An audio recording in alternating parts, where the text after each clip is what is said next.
আসসালামু আলাইকুম রহমতুল্লাহি বরকাতু। আজি নথই আনন্দিত আমি আজি পীরে কামিল হজরত মৌলানা গোলাম রব্বানী সাহাবর ঘরত উপস্থিত হয়েছি এটা বিশেষ কারণত।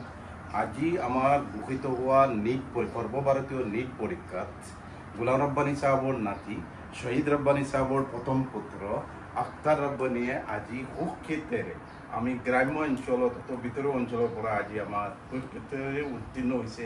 সেই উপলক্ষে আজি আমার গোলাম রব্বানী সাহাবর পুত্র আমার শহীদ রব্বানীয়ে আমার মুরব্বী গামুচারে আদরিবর কারণে মোর তরফের পৰা অনুৰোধ থাকি আৰু লগতে এই জগতে মই নথৈ আনন্দিত কিয়নো এই ভিতৰ অঞ্চলেৰ পৰা আমাৰ আখতাৰ ৰব্বানীয়ে যে এটা আমাৰ কাৰণে গৌৰব কৰিয়া আনিলে সেই কাৰণে মোৰ তৰফেৰ পৰা আখতাৰ ৰব্বানীক মই গামোচাৰে আদৰিছো।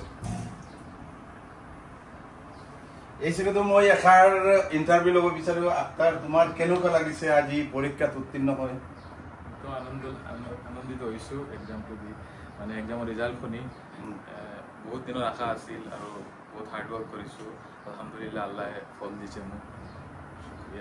আলহামদুলিল্লাহ, সঁচাকৈ আজি এনেকুৱা এটা ফেমিলিৰ পৰা যিটো ফেমিলি লৈ আমি এই অঞ্চলত গৌৰৱ কৰোঁ, পীৰে কামিল আমাৰ ৰব্বানী চাহাব আৰু তেওঁৰ এই সন্মুখত তেওঁৰ নাতি আখতাৰ ৰব্বানীয়ে সুক্ষেত্ৰে এই অঞ্চলৰ পৰা সুনাম কঢ়িয়াই অনাৰ কাৰণে আমাৰ তৰফৰ পৰা অভিনন্দন থাকে।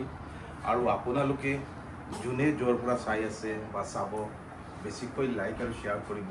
এনেকুৱা এটা সমাজক আমাৰ মানুহৰ দৰকাৰ। ভৱিষ্যত প্ৰজন্ম যদি আগুৱাই যায় আমাৰ সমাজখন আগুৱাই যাব।